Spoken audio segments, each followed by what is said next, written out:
어, 6단원 생명공학 기술에 있어서 두 번째인 인간 생활과 생명공학 기술의 활용에 대해서 한번 알아보도록 하겠습니다. 정말 중요한 기술력이 하나 나와요. 단일 클론 항체라는 기술력인데요. 우리 항체라는 개념은 이미 우리가 생원 때 여러분들이 배웠었던 개념일 것 같아요. 항체라고 하는 거는 우리 몸의 방어 체계죠. 우리 몸에서 병균이라든지 병원체가 들어오게 되면은 우리가 체액, 즉 혈액 속에서 이제 항체가 있기 때문에 그 항체가 그 병원균을 잡아채거나 혹은 다른 이제 인식할 수 있는 기작으로 해서 우리 몸을 보호할 수 있는 그런 방어 요소 중에 하나라고 생각하시면 될 것 같습니다. 자, 이 항체는 이미 여러분들이 알고 있듯이 비림프구라는 곳에서 만들어져요. 그래서 우리가 예방접종을 한다는 것 자체가 이 비림프구를 만들어가는 과정이죠. 이 비림프구가 기억세포라는 게 될 수 있기 때문에 우리가 한번 예방접종을 맞게 되면은 우리 몸에 만들어졌던 기억세포에 의해서 항체가 만들어지고 결과적으로는 더 빠르게 그 병원체에 반응할 수 있게 만들어주는 거죠. 어쨌든 이 비림프구와 암세포를 세포융합한다 라고 하는 게 이 단일 클론 항체가 가지게 되는 기술력인데요. 이 잡종세포에서 얻은 한 종류의 항체를 통해서 질병이라든지 질병의 진단이라든지 자가면역 질환의 치료, 임신진단 키트 등 여러 가지 곳에 이용되는 굉장히 중요한 기술이라고 하나 할 수 있습니다. 그러면 어떤 식으로 얘네들이 만들어지는지 한번 보도록 하겠습니다. 자, 맨 처음에 이 쥐한테 항원을 주입해요. 우리가 항원이라고 하는 거는 병원체죠, 병원체. 우리 몸을 아프게 하는 것들 혹은 우리 몸에서 반응을 하는 것들은 모두 다 항원이라고 해요. 사실 아프게 하는 것 이외에 그냥 반응하는 것 그 모든 것이라고 생각하시면 됩니다. 어쨌든 항원을 주입을 합니다. 그러면은 이 쥐에서는 이 항원에 있어서 여러 가지 방어 체계인 항체를 만드는 거죠.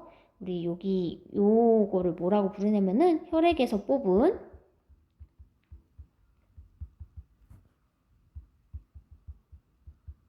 혈청인데 이 혈액, 즉 적혈구가 들어있는 부분 말고 그 이외에 단백질이랑 물로 이루어져 있는 부분을 혈청이라고 하는데 이 혈청 속에는 항체가 들어있죠. 근데 우리 몸에는 여러 가지 항체들이 섞여서 아마 나올 거예요. 근데 우리는 단일 크론, 즉 하나하나씩만 만들어지는 항체만을 내가 갖고 싶기 때문에 우리가 이거를 한번 분리해 보도록 하겠습니다.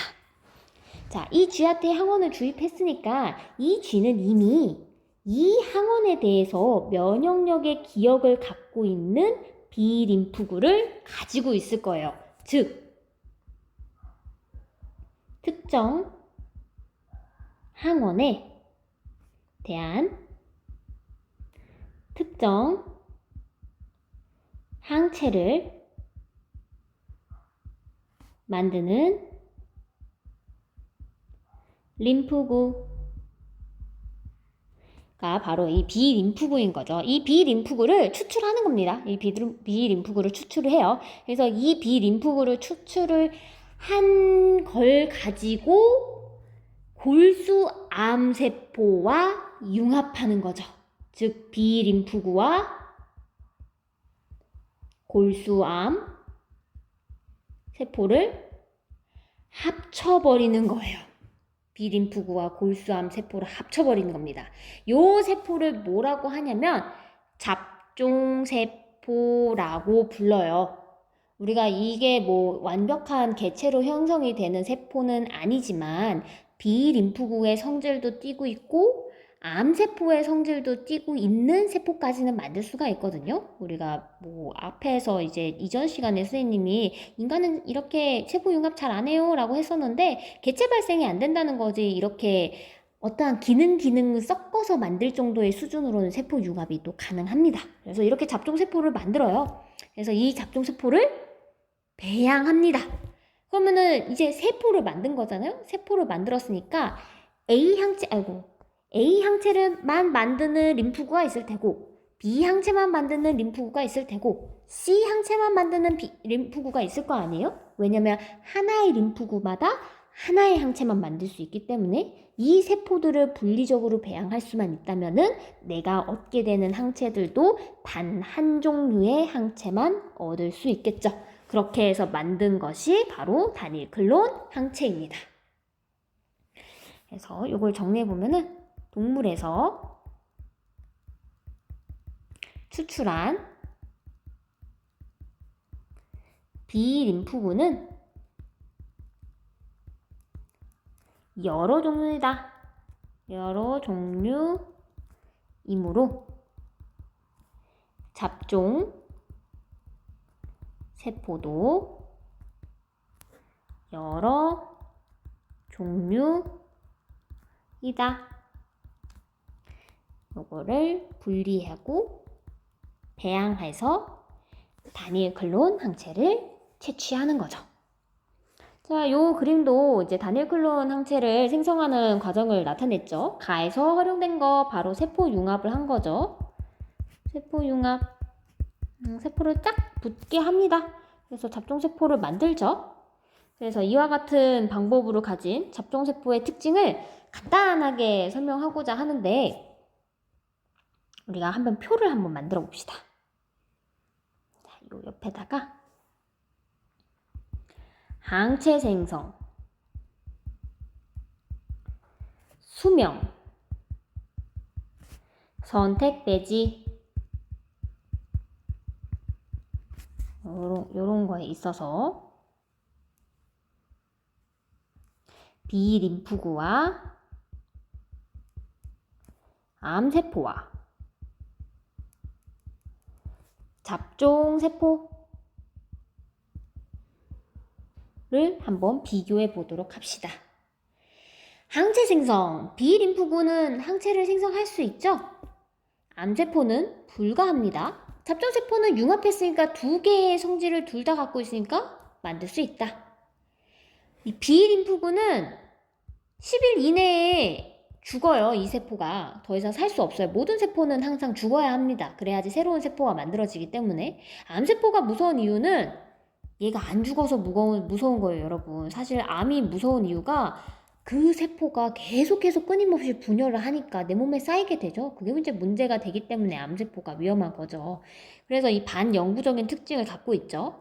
잡종세포는 두 개를 합친 능력을 갖고 있으니까 반영구적으로 살겠죠. 우리 B 림프구는 요 선택 배지가 무슨 뜻이냐면은 인공 배지에서 이제 빠르게 분열하고 어떻게 되냐라는 뜻인데 B 림프구는 생존하고 암세포는 죽습니다. 어떠한 특정한 그 선택 배지를 줬을 때 B 림프구는 자기의 항체를 만들기 때문에 이겨낼 수가 있죠. 여기가 만약에 내가 어떤 병원균이라든지 이런 게 있어도 내 항체로 이겨낼 수가 있으니까. 하지만 암세포는 그런 능력이 없죠. 그러니까 죽겠죠. 잡종세포도 생존할 수가 있겠죠. 그래서 여기서 가지게 된 단일 클론 항체로는 병의 진단을 하거나 임신 진단 키트로 이용하거나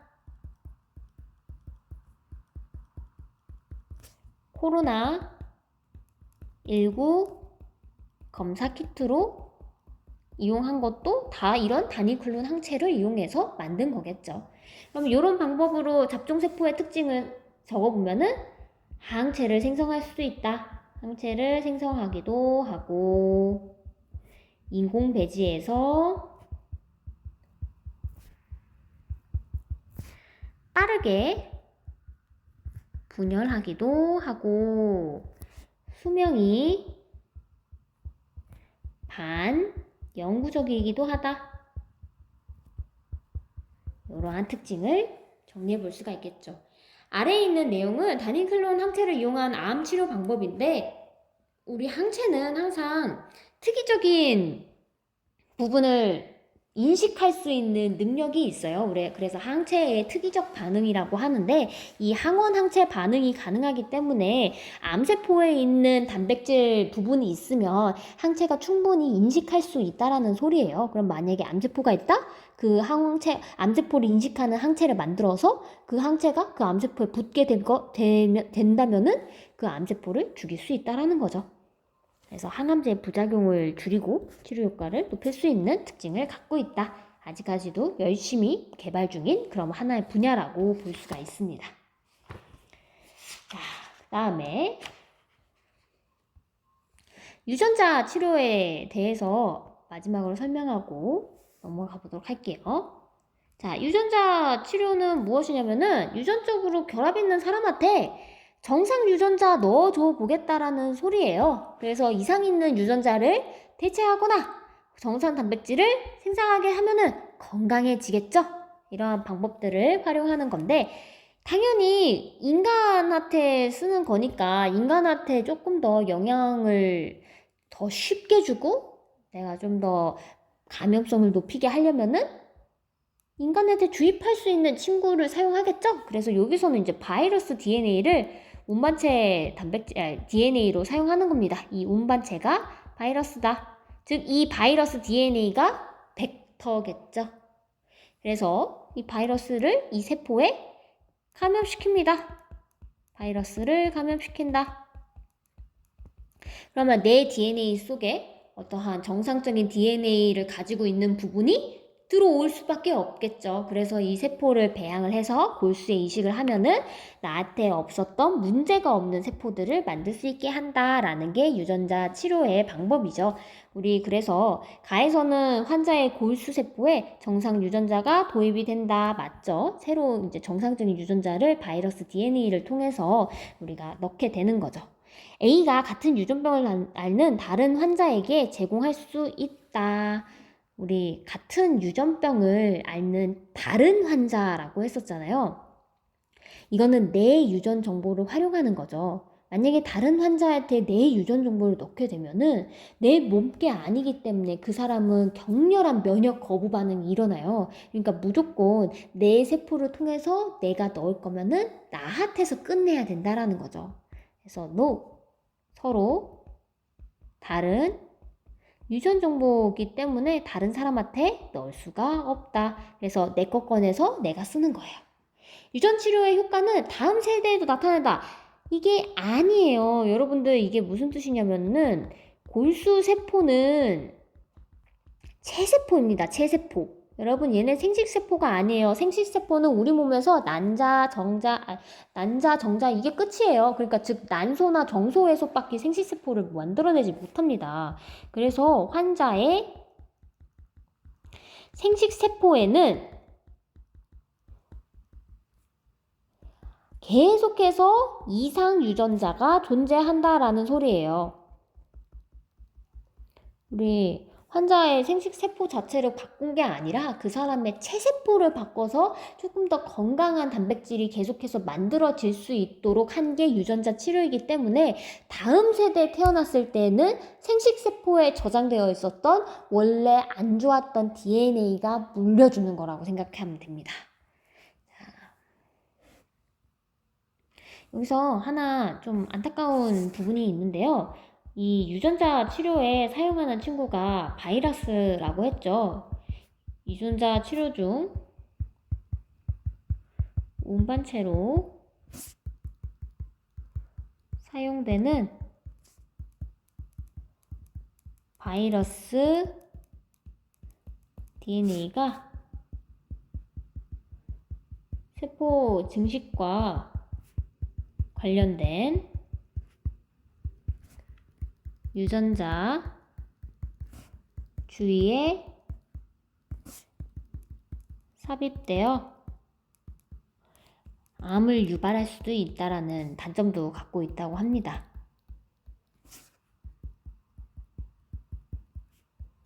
물론 이렇게 하지 않으려고 기술력을 발달하고 있기는 하지만 아무래도 바이러스 DNA를 사용하면은 특징적인 염기 서열 부분에 넣기가 조금 힘들어요. 그래서 만약에 세포 증식과 관련된 유전자 주위에